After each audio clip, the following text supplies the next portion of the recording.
Hello students, I am Amrita Indoliya, your NEET chemistry mentor. और आज अपन start करने जा रहे हैं स्टूडेंट्स अपना नेक्स्ट पार्ट डी और एफ ब्लॉक एलिमेंट्स का practice questions number set 2। Okay, आइए स्टार्ट करते हैं। लास्ट पार्ट में हमने कुछ 20-25 क्वेश्चंस डिस्कस किए थे आपके साथ और बहुत ही इंपॉर्टेंट क्वेश्चंस डिस्कस किए थे। इस पार्ट में देखिए क्वेश्चन नंबर 26 क्या कह रहा है। Manganese exhibits maximum oxidation state in among which of the following. Manganese सबसे ज्यादा ऑक्सीडेशन स्टेट किस में कंज्यूम कर रहा है, इनमें से आपको बताना है। तो बेटा आपको पता है कि KMnO4 जो है इस केस में मैग्नीज जो होगा वो हाईएस्ट स्टेबल ऑक्सीडेशन स्टेट में होगा और वो क्या होगा +7। अभी हमने लास्ट पार्ट में भी और थोड़ी देर पहले भी ये चीज जब डिस्कस की थी तो मैंने आपको बताया था इस स्टेट के बारे में। सो सेम चीज है, बस आपको फॉर्मुलेशन दी हुई है। नेक्स्ट देखिए, विच of the following dissolve in hot concentrated NaOH। ठीक है, अब हॉट कंसंट्रेटेड NaOH में इनमें से कौन सा डिसॉल्व हो सकता है। तो यहां पर आपको याद आ जाना चाहिए NaOH के लिए अगर पूछा गया है तो हम सोडियम जिंकेट का फॉर्मेशन करते थे। तो सोडियम जिंकेट किससे बनेगा, this zinc. So the answer is this. Next, in the metallurgy of iron when limestone is added to the blast furnace the calcium ion ends up in। blast furnace की बात हो रही है। I hope ये आपको भी याद होगा, वहां पर हमने स्लैग फॉर्मेशन की बात की थी कि in the whole over part in the end session वहां पर फॉर्मेशन किसका होता था, स्लैग का। और स्लैग का फॉर्मूला क्या होता है, CaSiO3। क्लियर। चलिए, which compound is formed when excess of KCN is added to the aqueous solution of copper sulfate। आपको रिएक्शन में ये देखना है कि इनमें से कौन सा कंपाउंड है जिसके साथ आप एक्सेस ऑफ KCN जब ऐड करेंगे तो आपको is added to an aqueous solution of copper sulphate. कौन सा कंपाउंड फॉर्म होगा, सी देख लीजिए, copper sulphate is CuSO4 plus KCN, यही है। तो यहां पर फॉर्मेशन किसका हो जाएगा, CuCN। क्या यही बनेगा, यही आपसे पूछा गया है। अब आप इनको फॉर्मुलेट मतलब मीन्स आप इनको बैलेंस करना तो सब जानते हैं। Next, which one of the following statement is not correct. अभी तक करेक्ट तो सबने बता दिया, अब आपको बताना है नॉट करेक्ट। अब जब सही आता है तो गलत निकालना तो बहुत ईजी है ना। निकल forms NaCO4, yes. All the transition metal form monometallic carbonyls, नहीं, ये आंसर गलत है। मींस गलत इन द, ये आंसर गलत है, ऑप्शन गलत है, लेकिन क्वेश्चन के पॉइंट ऑफ व्यू से ये आंसर आपका एकदम सही है क्योंकि उन्होंने पूछा है नॉट करेक्ट। जबकि आपको पता है कि ट्रांजिशन मेटल्स जो हैं वो मोनोमेटालिक तो कभी भी नहीं बनाते, they form with others. Bulk में मतलब कॉम्प्लेक्सेस बनाते हैं, मोनोमेटालिक कार्बोनिल्स नहीं बनाते। Which of the following pairs of compounds are more stable. इनमें से आपको वो पेयर चूज करना है। चलिए, मोर स्टेबल।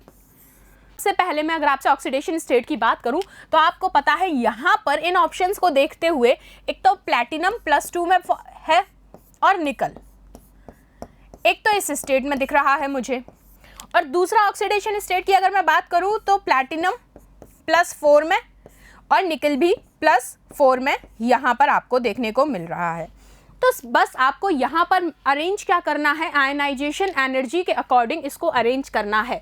तो क्या मैं ये कह सकती हूँ कि ionisation energy of platinum second is more than nickel, yes, while the platinum 4 is less than nickel. So simple सा ये कॉज लगाना है आपको यहाँ पर आयनाइजेशन एनर्जी का। बात आ गई समझ में। और इसको लगाते हुए आप कॉम्प्लेक्स देख लीजिए, ये रहा complex. Next, which is an inner orbital complex with D2sp3 hybridization। क्या पूछा है कि among which of the following इनमें से किसका D2sp3 hybridization है। MnCl6 की मैं बात करूं तो आपको दिख रहा है ये तो sp3d2 है। FeH2O6 ये भी sp3d2 है। NiNH362+, एक तो निकल और FeCN6 ये भी क्या है, sp3d2। सिर्फ एक ये कॉम्प्लेक्स है जो कैसा हाइब्रिडाइजेशन रखता है, D2sp3।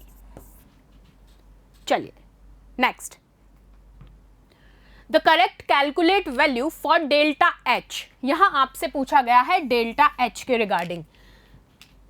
m in solid state to m+2 in aqueous state, from following arbitrary values, आपको ये वैल्यूज दी हुई हैं डेल्टा एच की।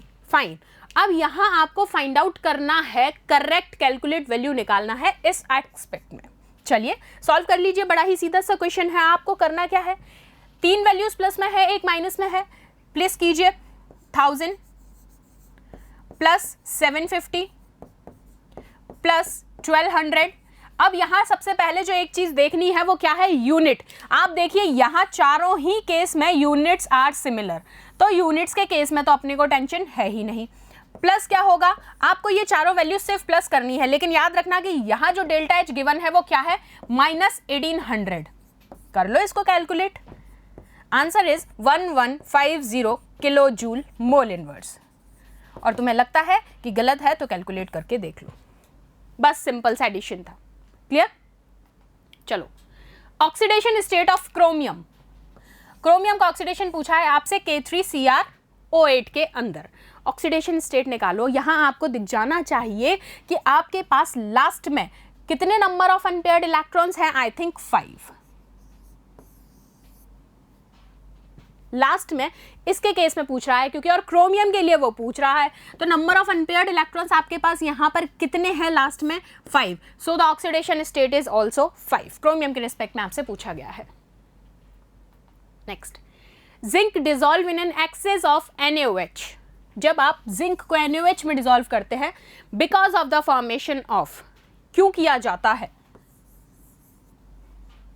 वहां किसका फॉर्मेशन होता है। अभी मैंने आपको बताया था जब आप जिंक की NaOH के साथ रिएक्शन करा रहे हैं तो हम वहां सोडियम जिंकेट का फॉर्मेशन देखते हैं, तो वहां तो आपसे रिएक्शन लिखवा ली थी।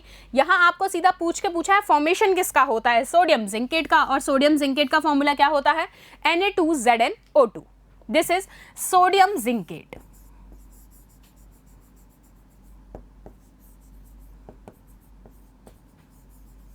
चलिए next question, the correct electronic configuration of titanium Z22 atoms. अब आपसे पूछा गया है इसकी करेक्ट इलेक्ट्रॉनिक कॉन्फ़िगरेशन क्या होगी।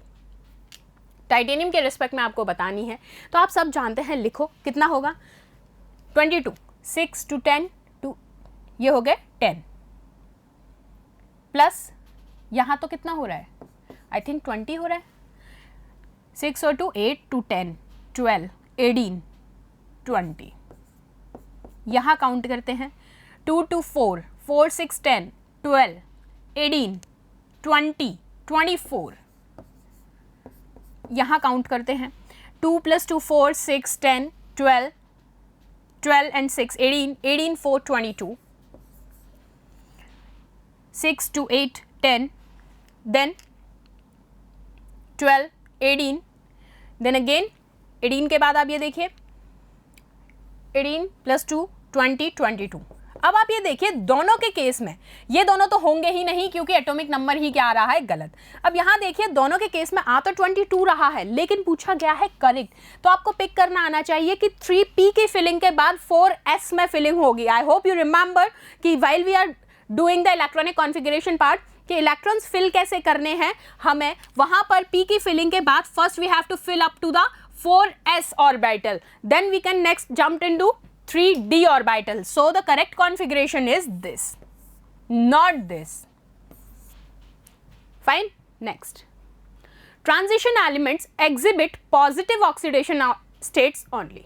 क्या कहा है, transition elements, sorry मजाक हो गया ये तो, अरे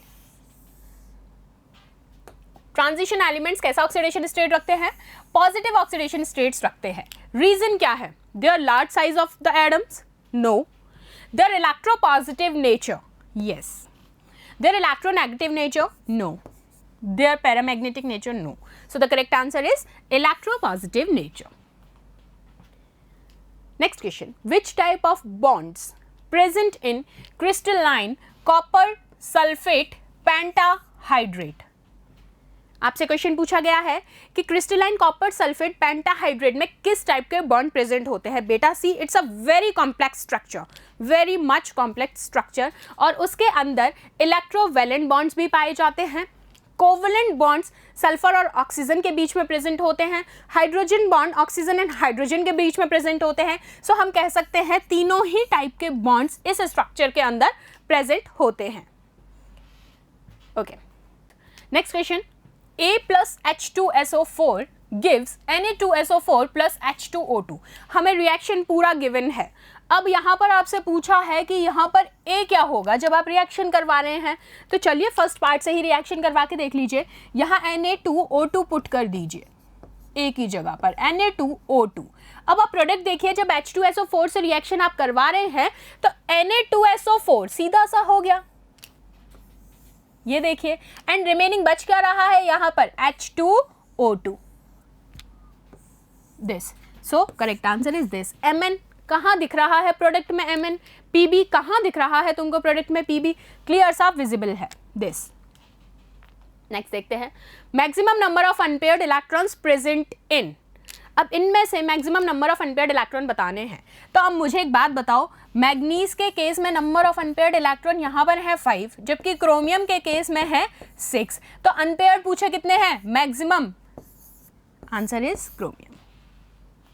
नेक्स्ट, व्हेन D8 अरेंजमेंट इन निकल ion changes from a weak octahedral field in nickel H2O6 2+ and to a strong field in nickel cyanide वाले कॉम्प्लेक्स में है। एक है कॉम्प्लेक्स H2O का, एक है साइनाइड का। Which orbital get lowered in energy. So आपसे पूछा गया है दोनों के बीच में से लोअर एनर्जी वाला ऑर्बिटल कौन सा होगा। Let us assume tetragonal distortion along the Z axis. क्या पूछा गया है, Z एक्सिस के अलोंग, ठीक है। अब आपको पता होना चाहिए जब टेट्रागोनल डिस्टॉर्शन की बात चल रही है तो आपको पता है वहां पर आपको जो लोब्स देखने को मिलते हैं वो DXZ भी मिलता है, DYZ भी मिलता है, और थर्ड जो लोब मिलेगा वो DXY नहीं मिलता है, वो आपको मिलता है DZ², ठीक है। थर्ड लोब मिलता है DZ²। So the correct answer is this. हाँ, तो नेक्स्ट क्वेश्चन क्या है, when excess of SnCl2 is added to HgCl2 क्या सब्सटेंस फॉर्म होगा। चलिए ऐड कर लेते हैं। आपने कहा एक्सेस ऑफ SnCl2 की रिएक्शन हमने करा दी HgCl2 sorry,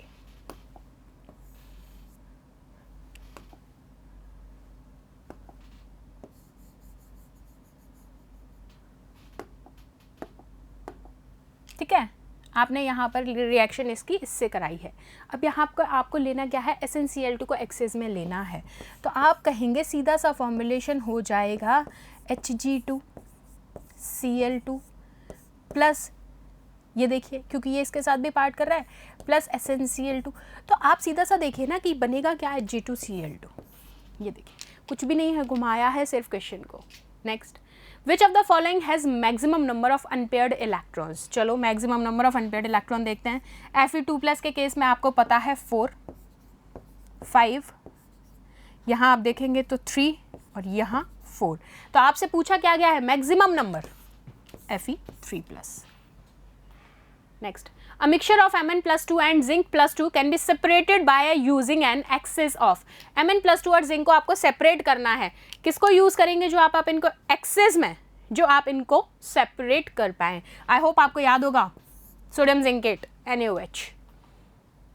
last question, the atomic radii from chromium to copper Cu, ठीक है, is almost identical because increasing nuclear charge, repulsion among, increased screening effect to nullify increased nuclear charge and all of the above। अब chromium से copper की बात हो रही है, chromium to copper, तो आप कहेंगे increasing nuclear charge, repulsion among increased C, ठीक है। अब बेटा यहाँ देखो D और F ब्लॉक, क्योंकि चैप्टर भी बहुत छोटा था, क्वेश्चंस भी बहुत छोटा इस फॉर्म में थे, लेकिन बड़े ही लॉजिकल क्वेश्चंस थे, ठीक है। तो आपने मेरे साथ तो जो प्रैक्टिस सेट किया वो किया, उसके अलावा आप भी मॉड्यूल्स और सॉल्व कर सकते हैं। NCERT को भी एक बार रीड आउट कर लीजिए, वैसे मैंने मैक्सिमम कवर वहीं से किया है, फिर भी एक बार टिल देन हम अब नेक्स्ट पार्ट में आपसे मिलते हैं, नेक्स्ट चैप्टर अपन स्टार्ट करेंगे नेक्स्ट सेशन में। तब तक एक बार फिर से डी और एफ ब्लॉक को एक समराइज्ड फॉर्म में लिख लीजिए। Thank you so much students.